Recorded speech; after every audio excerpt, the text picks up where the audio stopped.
De imediato, eu já posso dizer para vocês que no ano de 2019, uma coisa que eu observei é que esse governo do Bolsonaro não vai manter nem mesmo os níveis de apoio e de popularidade que ele possui agora, tá? Já no primeiro semestre vai acontecer uma espécie de divórcio entre uma parcela importante da população e esse governo do Bolsonaro. Existe uma parcela fanática dos eleitores do Bolsonaro que vão manter o apoio a ele, tá? Que vão se manter em apoio a ele, independente do que ele fizer, tá, gente? Ele pode fazer a coisa mais bizarra, né? Ele pode fazer a política pública mais bizarra possível e ele ainda vai continuar tendo o apoio dessa parcela, né?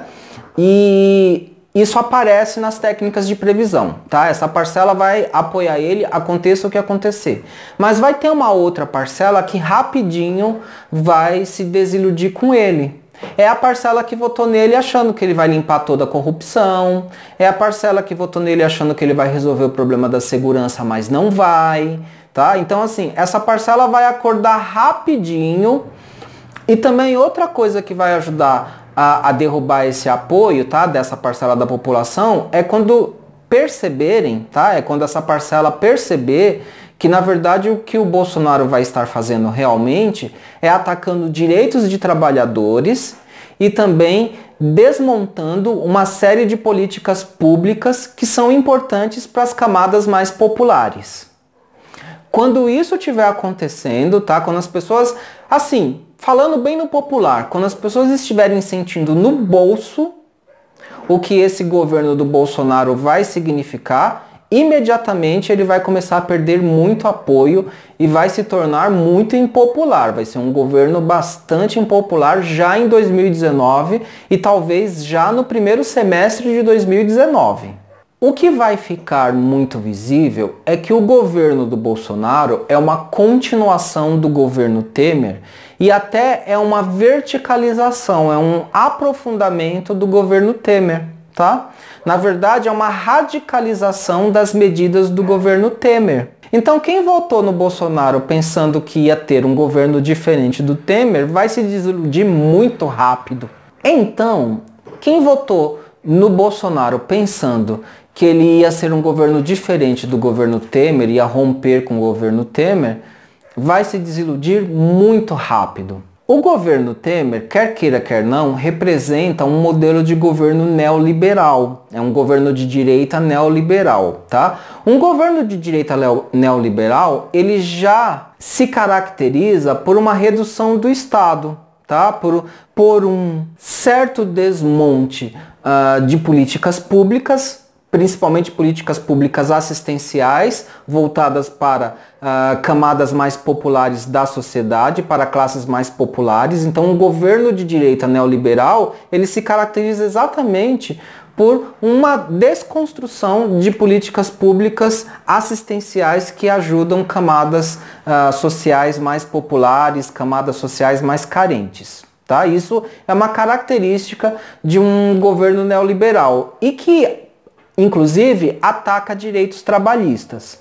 O governo Temer, ele representa isso, tá? E quando eu falo de direitos trabalhistas, eu estou falando de 13º, de previdência, tá? De aposentadoria, estou falando de férias, estou falando de direitos trabalhistas de uma forma geral. Um governo neoliberal tende a reduzir esses direitos, tende a diminuir, tá? E isso é traduzido pelo mote de um Estado mínimo, tá? De uma redução do Estado. O governo do Bolsonaro, ele é descrito pela maioria dos analistas políticos como um governo de ultradireita. Não é nem neoliberal, é ultraliberal, tá? Não é neoliberal, é ultraliberal. Então você vê por aí que é uma direita ainda mais radical, tá? É uma política liberal ainda mais radical do que a representada pelo governo Temer.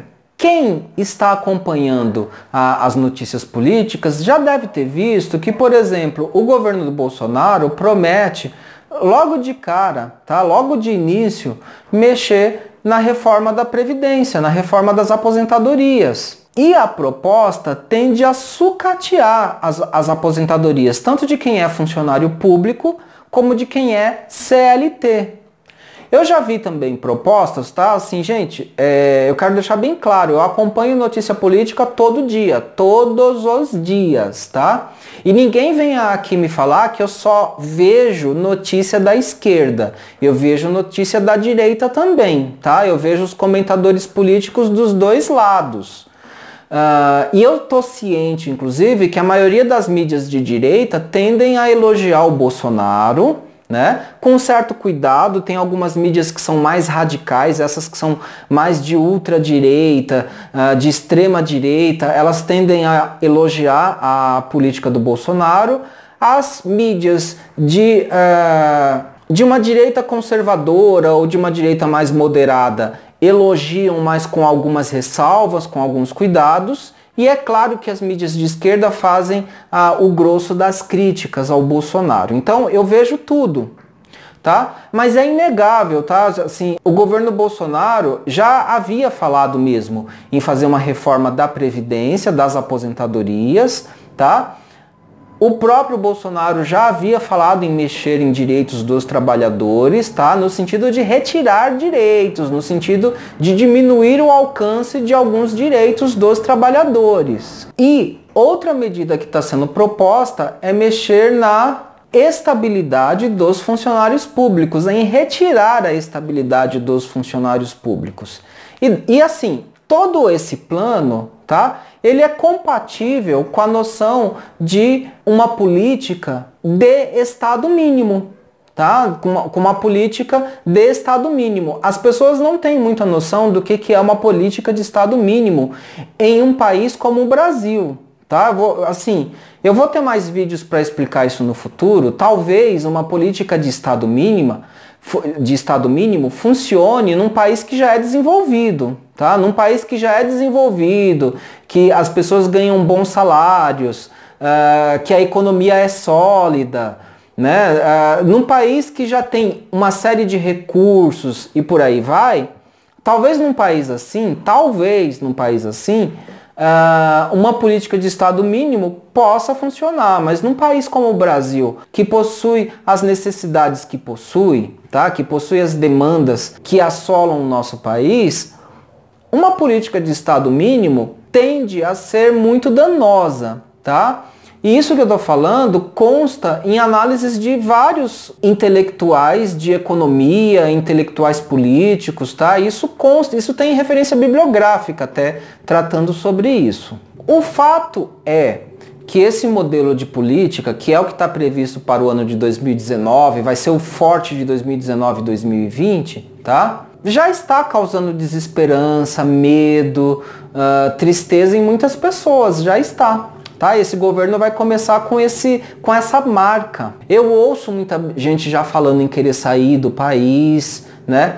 A esquerda, tá? Os movimentos de esquerda, pelo que eu tenho observado de um modo geral, tem mantido uma narrativa de que vai fazer resistência e oposição a esse governo, tá? Então a maioria dos grupos de esquerda falam de fazerem uma oposição, de fazerem uma resistência, o que num governo democrático é algo normal e é algo esperável e é algo até desejável. Porém, outra coisa que também está em questão, tá? Está em debate na maioria dos grupos, nas discussões políticas, é como o Bolsonaro vai reagir à oposição.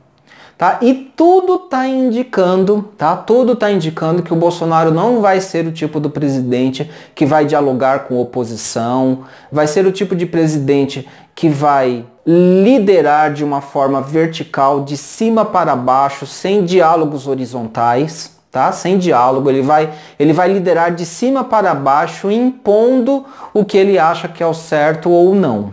A perspectiva é de que pelo menos metade do ministério dele seja de militares, né? Então, exatamente como eu já disse em vídeos anteriores, o governo do Bolsonaro simboliza o retorno dos militares ao poder. É um retorno gradual, tá? Não é do dia para a noite, é um retorno gradual. Só que assim, com a eleição do Bolsonaro isso se acelera, né? Isso se acelera porque você já vai ter, inclusive, militar. Na verdade, você tem um militar que é presidente e outro que é vice, né? Não importa que o Bolsonaro é um militar reformado, ou enfim, é um militar de reserva, mas assim, é um militar, o Bolsonaro e o vice dele. E nós vamos ter militares ocupando as cadeiras dos ministérios, tá? As notícias que eu tenho acompanhado falam de pelo menos metade das cadeiras dos ministérios com militares. Alguns ministérios vão ser cancelados, outros vão ser mantidos,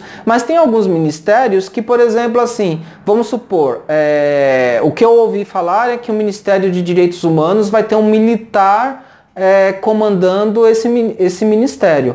Isso não faz sentido. O que um militar tem a ver com direitos humanos? Tá? Mas assim, isso não está muito confirmado e eu também já vi notícia falando que alguns ministérios vão ser extintos, possivelmente o Ministério de Direitos Humanos. Então, eu não tenho certeza ainda de como vai ser essa estrutura, tá? Mas o que é certo é que nós vamos ter militares ocupando cadeiras. Mesmo nesse governo Temer, teve a aprovação recente de uma lei que uma das interpretações possíveis é a de criminalizar movimentos sociais, tá? E aí o que acaba acontecendo? Isso também desperta a desconfiança ou a interpretação de que Bolsonaro não vai ter diálogo com movimentos de oposição e resistência. Vai ser um governo duro, vai ser um governo autoritário que vai impor de cima para baixo, de uma maneira vertical, as suas decisões.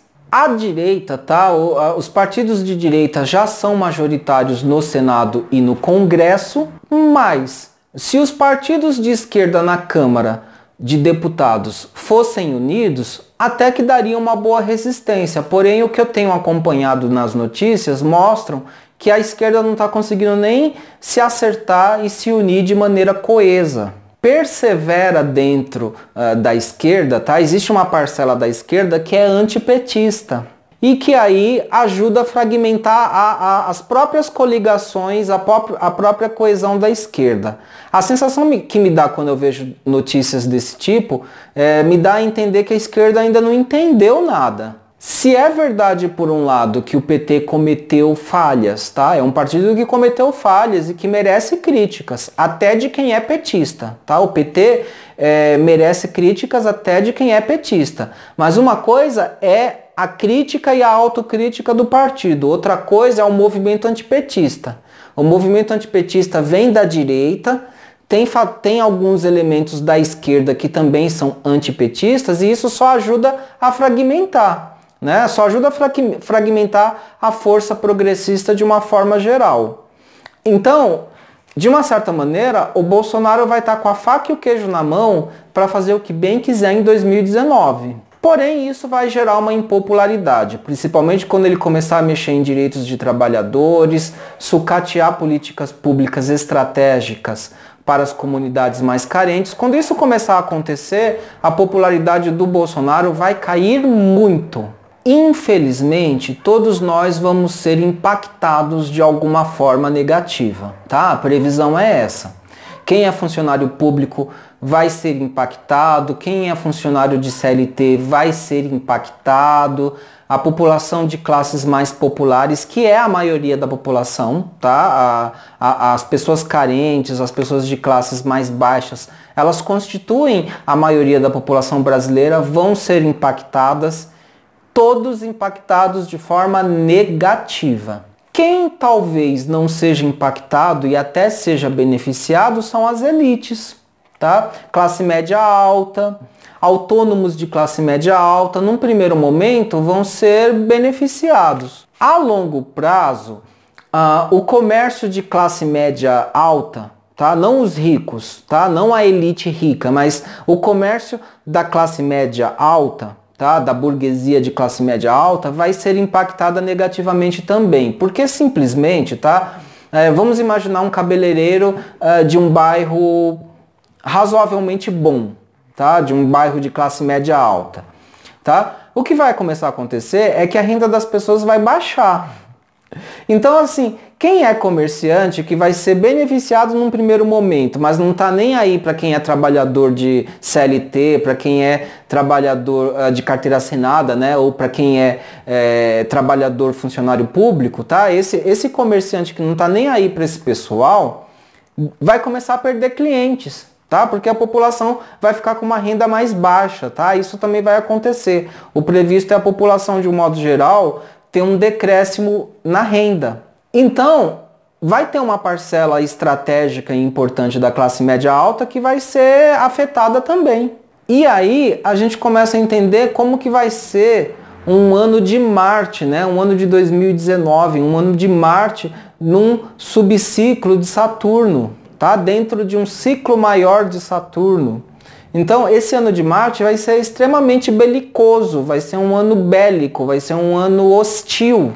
As pessoas vão estar com os nervos à flor da pele, as pessoas vão estar irritadas, né? A desilusão vai aumentar mais ainda. E as pessoas vão estar irritadas com o Bolsonaro, tá? Ele vai ser um governo muito impopular. Até o final do ano de 2019 vai ser um governo muito impopular, cheio de erros, cheio de falhas, cheio de atitudes irracionais, vai meter os pés pelas mãos. Podem esperar, tá? Bom, então o que fazer, né? Exatamente o que fazer. Vai ser um momento em que, se você tiver um plano B, você vai ter que usar o seu plano B. Se você tiver um plano C, um plano D, você vai ter que usar os seus planos alternativos. Comecem a pensar nisso. Se vocês não têm um plano B, já vão tramando aí, vão pensando o que vocês podem fazer. Praticamente não tem ninguém que não vá ser afetado de uma forma negativa. Como eu disse, eu não pretendo esgotar todas as previsões nesse único vídeo, mas vocês já deram para perceber mais ou menos qual vai ser a direção geral das coisas, tá? Algumas pessoas já me perguntaram em que momento esse cenário pode mudar. Será que vai mudar em 2023? Né? Por quê? Porque nós estamos num ciclo de Plutão em Capricórnio que, em teoria, acaba em 2023. Será que em 2022 vai dar tempo de mudar para um governo progressista, um governo de esquerda, um governo totalmente diferente do Bolsonaro? Gente, já vou adiantar para vocês.